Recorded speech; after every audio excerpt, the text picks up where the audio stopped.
عام طور پر ایک سوال کیا جاتا ہے کہ صاحب آپ کہہ رہے ہیں کہ صاحب جنت میں جانے کے لیے ایمان بڑا ضروری ہے اور ایمان کے بعد پھر اعمال کی بات ہے، لیکن ہم دیکھتے ہیں کہ بہت سے غیر مسلم بڑے بڑے اچھے نیک کام کرتے ہیں، خیراتی ہسپتال کھولتے ہیں، یتیم خانے بناتے ہیں، بیواؤں کے گھر بناتے ہیں، سرائے بناتے ہیں، کنویں لگوا لیتے ہیں۔ یہی یہاں جو گئے تھے ہندو، وہ تو گھوڑوں کو پانی پلانے کے لیے پیاؤ تک بھی بنایا کرتے تھے۔ تو یہ اتنے اچھے کام اور یہ نیک کام ہیں، تو کیا ان کی روح سے یہ جنت میں نہیں جائیں گے؟ یہ عام طور پہ کہا جاتا تھا، وہ جنت میں جانے والی بات جو تھی۔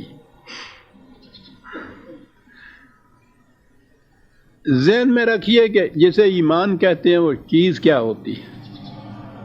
ایمان یہ ہے کہ انسانی زندگی اسی دنیا کی زندگی نہیں ہے، زندگی آگے بھی چلتی ہے، جس میں انسانی تو یہاں رہ جاتا ہے، اور وہ شے کہ جسے کہنے کے لیے جسے ہم انسانی ذات، اس کا نفس، اس خودی، سیلف یہ کہتے ہیں، یہ آگے جائے گا، اور وہ جو یہاں اعمال کیے ہیں ان اعمال کے نتائج لیتے ہوئے آگے چلا جائے گا۔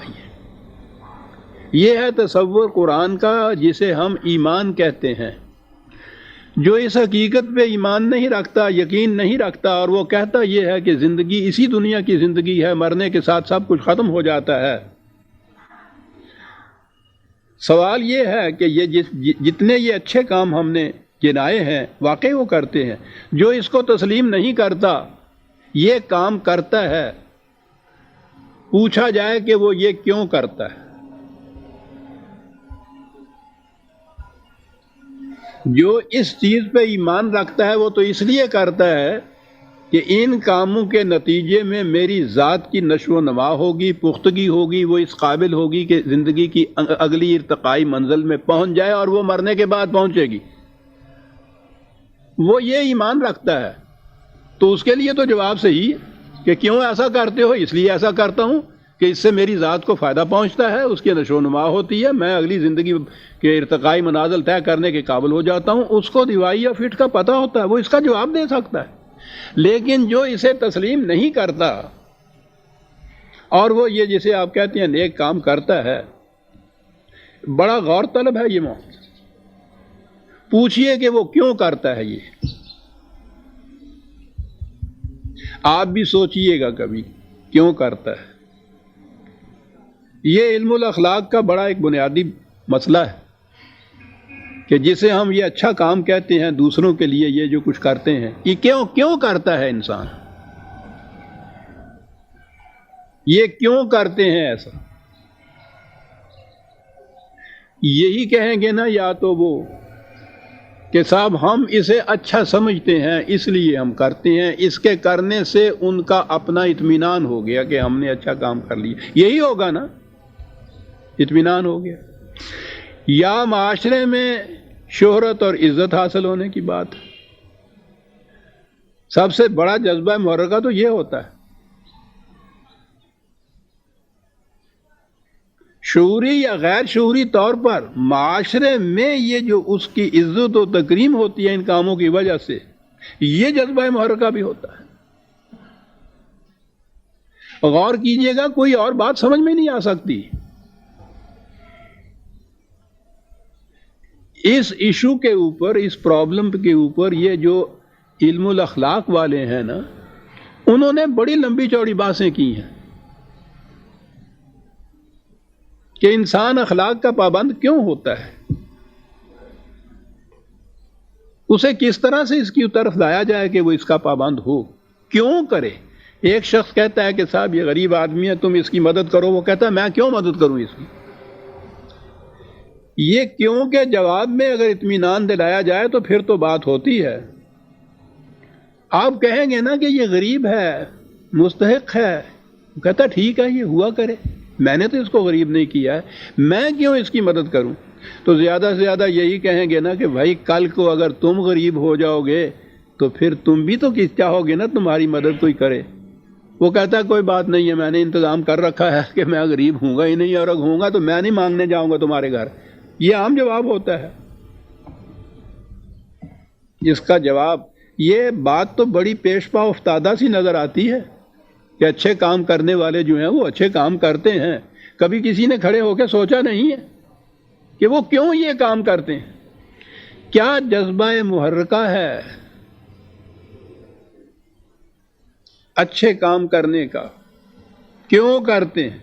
میں نے عرض کیا کہ جو یہ مانتا ہے حیات آخرت کو، قانون مکافات عمل اور انسانی ذات کو، وہ تو کیوں کا جواب دیتا ہے، دے سکتا ہے.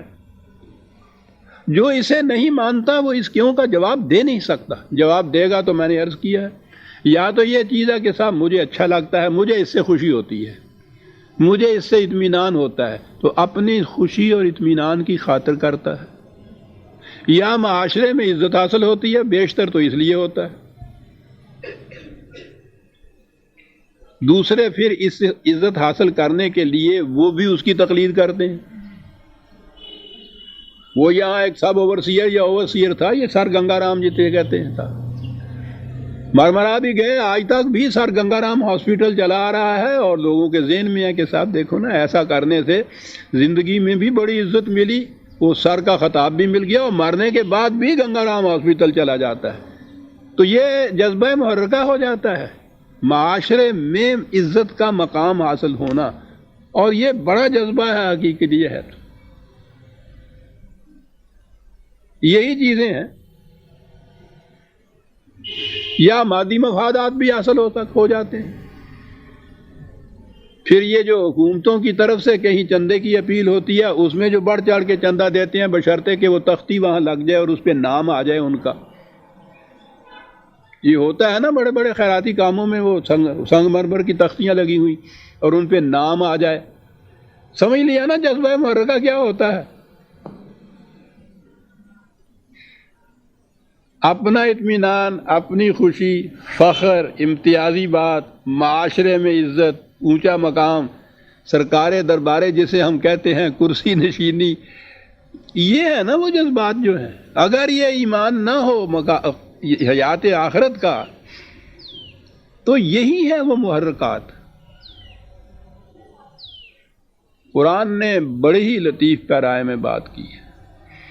کہا وہاں یہ کہیں گے کہ صاحب جہنم میں ہمیں دھکیلا جاتا ہے، ہم نے وہاں ایسے ایسے یہ نیک کام کیے. گنگا رام کہہ دے گا وہاں سر گنگا رام کھڑا ہو کے، صاحب اب بھی دیکھیے وہ موجود ہے میرے نام کا ہسپتال اتنا بڑا، لاکھوں آدمی اس سے شفا یاب ہو کے مستفید ہو رہے ہیں، میں نے تو اس میں سے کوئی کمائی نہیں کی.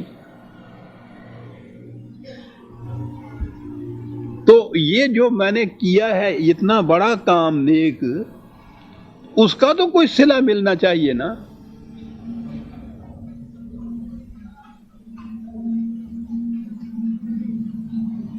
غالب تو کچھ اور ہی صلہ مانگتا تھا، بڑا عجیب شخص. نہ کردہ گناہوں کی بھی حسرت کی ملے داد. یارب اگر ان کردہ گناہوں کی سزا ہے، کیا بات ہے. نہ کردہ گناہوں کی بھی حسرت کی ملے داد. لیکن اس کو چھوڑ دیجئے شاعری کو. سر گنگا رام تو کہہ سکتا ہے نا وہاں کھڑا ہو کے کہ صاحب بتائیے یہ نیک کام تھا یا نہیں. ٹھیک ہے میں نے یہ کیا، تو اس کا کوئی صلہ، کوئی معاوضہ، کوئی اجر تھا؟ آپ نے تو ابھی کہا ہے کہ ہر ایک کے عمل کا پورا پورا بدلہ ملے گا، تو مجھے یہ بدلہ کیوں نہیں مل رہا؟ تو جواب وہ ہے جو میں نے پہلے کہا کہ تم نے یہ کام کیا کیوں تھا. تم تو نہ آخرت کو مانتے تھے، نہ جہنم کو مانتے تھے، نہ خدا کو مانتے تھے. یہ ان کی بات ہو رہی ہے.